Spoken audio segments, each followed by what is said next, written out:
di kita ini kan ada kebodohan yang luar biasa. Bagaimana kebodohan?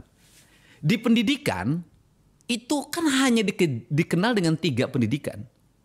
Pendidikan dasar, pendidikan menengah, pendidikan tinggi. Oke. Sekolahnya itu yang berkembang ada SD, ada SMP, ada SMA, ada perguruan tinggi. Kalau kita mau konsisten pada pendidikan dasar, bahwa pendidikan dasar itu 9 tahun, SD dan SMP nggak boleh terpisah dong. Harus satu kesatuan. Maka saya waktu itu membuat yang disebut dengan SD 9 tahun.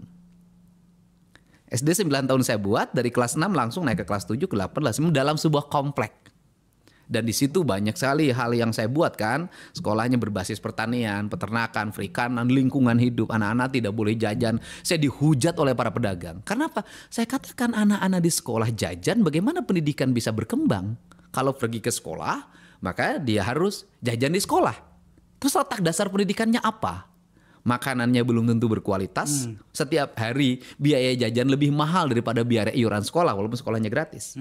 Maka saya buat kebijakan adalah ke sekolah bawah rantang. Mungkin Pak Prabowo sekarang itu makan siang gratis. Nah, saya waktu itu membuat program ke sekolah bawah rantang. Anak-anak ke sekolah harus bawa makanan dari rumah yang dibuat oleh ibunya.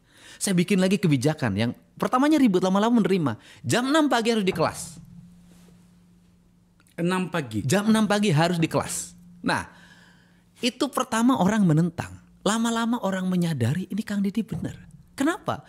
Ketika jam 6 pagi di kelas itu, kalaupun mereka di kota, paginya masih bersih udaranya, jalannya belum macet, mereka tidak ada yang kesiangan.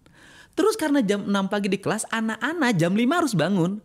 Maka orang tuanya meminta anak-anaknya tidur jam 9, jam 8. Orang tuanya terbawa dalam ritme pendidikan anak-anaknya. Dia harus bangun juga, karena pagi-paginya ibunya harus masak.